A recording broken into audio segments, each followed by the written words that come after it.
Thank you, Mr. Speaker. My question from November 8th was on the doublespeak on the government's oil and gas production cut. And the Parliamentary Secretary to the Minister of Transport at that point in time responded by telling me that the energy sector could increase its production while it was decreasing its emissions. And I actually agree with that part and point to the decrease in carbon emissions per barrel demonstrated by Canada's oil and gas industry over the past 2 decades through investments in technology and efficiencies. Canada's oil sands have decreased their CO2 emissions by over 32% over the past 2 decades. Let me ask, what does the governing party think success actually looks like in this respect? In the world, our democratic allies asked and are still asking for more Canadian oil and gas. The Parliamentary Secretary told me at that point in time that countries around the world are looking at Canada for less polluting energies. And I agree again. That is because we are delivering. Then the Parliamentary Secretary drifted into liberal soundbite fantasy land. He said, under the do-nothing approach to the previous Conservative government, Canada's imports of foreign oil were 2 times higher. It failed to promote Canadian energy. So the doubling of production that we have in this country over the last 2 decades just turned on magically overnight when the Liberals were elected? Just wrong. And the reduction in emissions per barrel just happened recently. Again, the data directly contradict that. He then offered me a briefing on climate change. Well, I know the member's depth on energy and climate change, and I guess I'm a little surprised the Liberal government had him read that statement. And I recall he had a tough time keeping a straight face. A golfer would say about the member from Niagara Centre that he's known to fluff a putt, but he'll read whatever nonsense is put in front of him. To the point, every credible organization has clearly stated that the cap would cost Canada around 1 million barrels per day of production, which would immediately be met with less environmental production from around the world. 150,000 jobs would be lost. Billions of dollars of GDP would be lost. A sinking Canadian dollar. Higher deficits. Canadian poverty.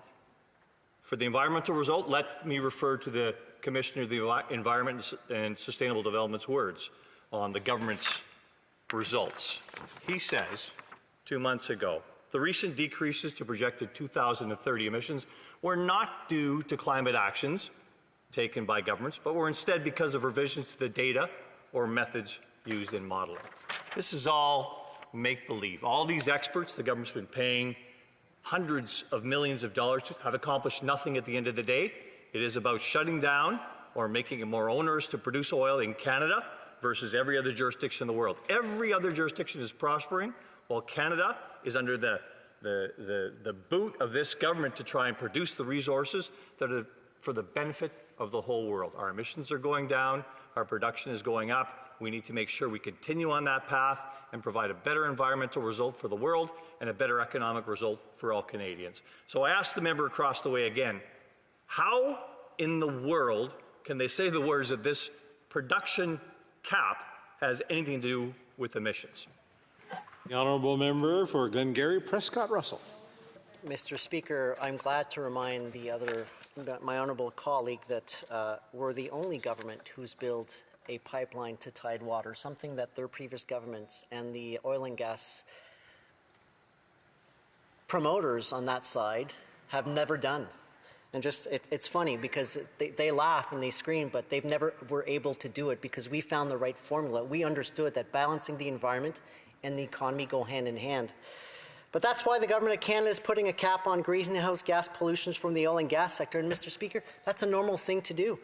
Canada will be the first oil and gas producing country to do so.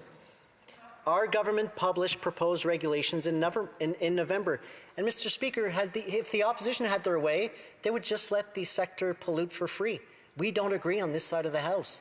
They can challenge us on a policy, but we're still waiting. They're still light on policy. All they have is 5 slogans. So until they they showcase a policy, we can have an informed debate on this particular issue. But they still have nothing on the other side.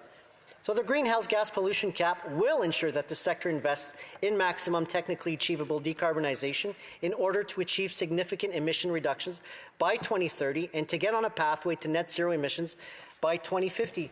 And Mr. Speaker, this is good for consumers around the world. If we are able to get to net zero, Canada will be able to promote its oil and gas sector because that's what consumers around the world are asking. And it is possible.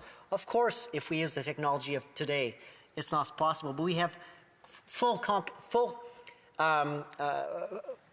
on a pardon, je parle en français. On a la confiance aux gens et aux secteurs qui sont capables de réussir ce défi. Mais, Monsieur le Président, nous, on croit sur cette côté de la Chambre, oui, on croit dans la technologie, mais il faut donner un défi au secteur. Et voilà pourquoi nous avons émis cet objectif-là.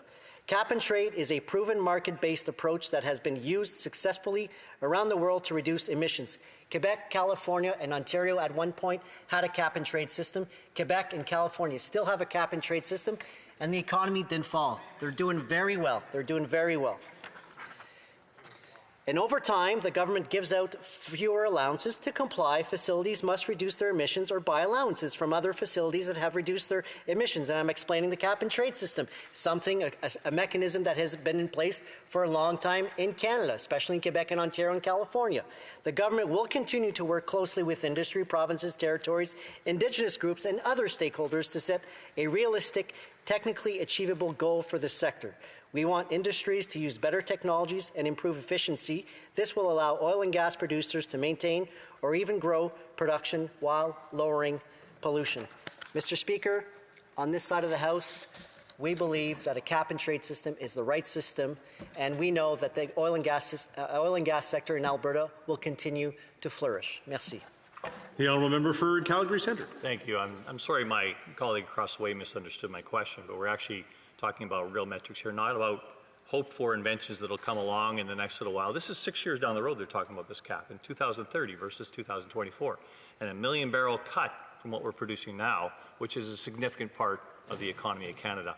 Things pay the bills in this country, and it's the oil and gas industry that's the biggest taxpayer across this country. But I'm going to tell them, you know, the response from the people around the country about what was happening. His own Minister of the Environment, who actually doesn't really seem to know much about the environment, but he's a well-placed mole for the NGOs that are in the environmental organization, making lots of money from the score government has put out. The minister actually said that he says, look around the world. No other major oil and gas producer is doing what we're doing. And then a fund manager from Canada says, well, why is that? Because it's economic idiocy. Does my colleague across the way understand and potentially agree with that? Thank you. Mr. Secretary. Mr. Speaker, again, if you don't challenge any sector, then nothing will get done. And I wonder if Freon would have disappeared in Canada when we had acid rains, and whether or not Brian Mulroney would have just sat on his hand and not worked with the U.S. administration to do something. They did something, and they did ban Freon. They did put a price on CFCs because there was a rationale to do so.